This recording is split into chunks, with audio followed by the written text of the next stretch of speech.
ನಮಸ್ತೆ ವೀಕ್ಷಕರೇ, ಅಶ್ವಮಂದಿರ ಡಿಜಿಟಲ್ಗೆ ಸ್ವಾಗತ. ನಾನು ಕೀರ್ತಿ ನಾರಾಯಣ್. ಯಾವ ಸಮಯದಲ್ಲಿ ನಾವು ದೀಪ ಹಚ್ಚಬೇಕು ಅನ್ನೋದನ್ನ ಈ ಒಂದು ವಿಡಿಯೋದಲ್ಲಿ ನಿಮಗೆ ತಿಳಿಸಿಕೊಡ್ತಾ ಇದ್ದೀನಿ ನೋಡಿ. ನಮ್ಮ ಧರ್ಮದಲ್ಲಿ ಮುಂಜಾನೆ ಮತ್ತು ಸಂಜೆ ದೇವರಿಗೆ ದೀಪ ಹಚ್ಚುವ ಪದ್ಧತಿ ಇದ್ರೂ ಮುಸ್ಸಂಜೆ ಅಥವಾ ಸಂಜೆ ಸಮಯವನ್ನು ದೇವರಿಗೆ ದೀಪ ಹಚ್ಚಲು ಒಳ್ಳೆಯ ಸಮಯವೆಂದು ಹೇಳಲಾಗುತ್ತೆ. ಸಂಜೆ ಸಮಯದಲ್ಲಿ ದೀಪ ಹಚ್ಚಿರೋದನ್ನ ನೀವು ಅನೇಕ ಬಾರಿ ಗಮನಿಸಿರಬಹುದು.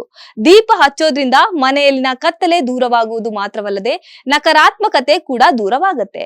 ಪೂಜೆಯ ಸಮಯದಲ್ಲಿ ದೀಪ ಹಚ್ಚುವುದು ಇನ್ನೂ ಉತ್ತಮ.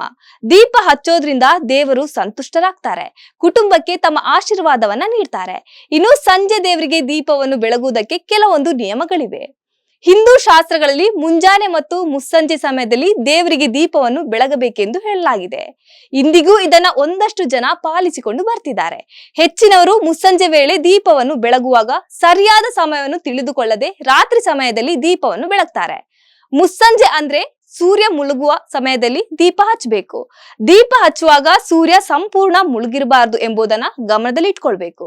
ಹಾಗಾದ್ರೆ ಯಾವ ಸಮಯದಲ್ಲಿ ದೀಪ ಹಚ್ಚಲು ಒಳ್ಳೆಯ ಸಮಯ ಅಂತ ನೋಡೋದಾದ್ರೆ, ದೇವರು ಮತ್ತು ದೇವತೆಗಳು ಜಾಗೃತವಾಗಿರೋ ಸಮಯದಲ್ಲಿ ದೀಪವನ್ನು ಬೆಳಗಿಸಬೇಕು. ಸೂರ್ಯೋದಯ ಮತ್ತು ಸೂರ್ಯಾಸ್ತದ ಸಮಯದಲ್ಲಿ ನಮ್ಮ ಮನೆಯ ಮುಖ್ಯ ದ್ವಾರದಲ್ಲಿ ಹಾಗೂ ದೇವರ ಕೋಣೆಯಲ್ಲಿ ದೀಪವನ್ನು ಬೆಳಗಿಸಬೇಕು. ಮುಂಜಾನೆಯ ಪೂಜೆ ಮಾಡುವ ಸಮಯದಲ್ಲಿ ದೇವರಿಗೆ ದೀಪವನ್ನು ಹಚ್ಚಿಡ್ಬೇಕು ಮತ್ತು ನಂತರ ಸಂಜೆ ದೇವರಿಗೆ ಆರತಿಯನ್ನು ಮಾಡಿ ದೀಪವನ್ನು ಬೆಳಗಿಸಬೇಕು. ರಾತ್ರಿ ಅಂದರೆ ಸೂರ್ಯಾಸ್ತದ ನಂತರ ದೇವರಿಗೆ ದೀಪವನ್ನು ಹಚ್ಚಿಡಬಾರದು. ಇನ್ನು ಯಾವ ಸಂದರ್ಭದಲ್ಲಿ ದೀಪವನ್ನು ಬೆಳಗಬಾರದು ಅಂತ ನೋಡೋದಾದ್ರೆ, ಸೂತಕದ ಮನೆಯಲ್ಲಿ ಎಂದಿಗೂ ದೀಪವನ್ನು ಹಚ್ಚಿಡಬಾರದು. ಸ್ನಾನ ಮಾಡದೆ ಅಥವಾ ಶುದ್ಧರಾಗದೆ ದೇವರಿಗೆ ದೀಪವನ್ನು ಹಚ್ಚಿಡಬಾರದು.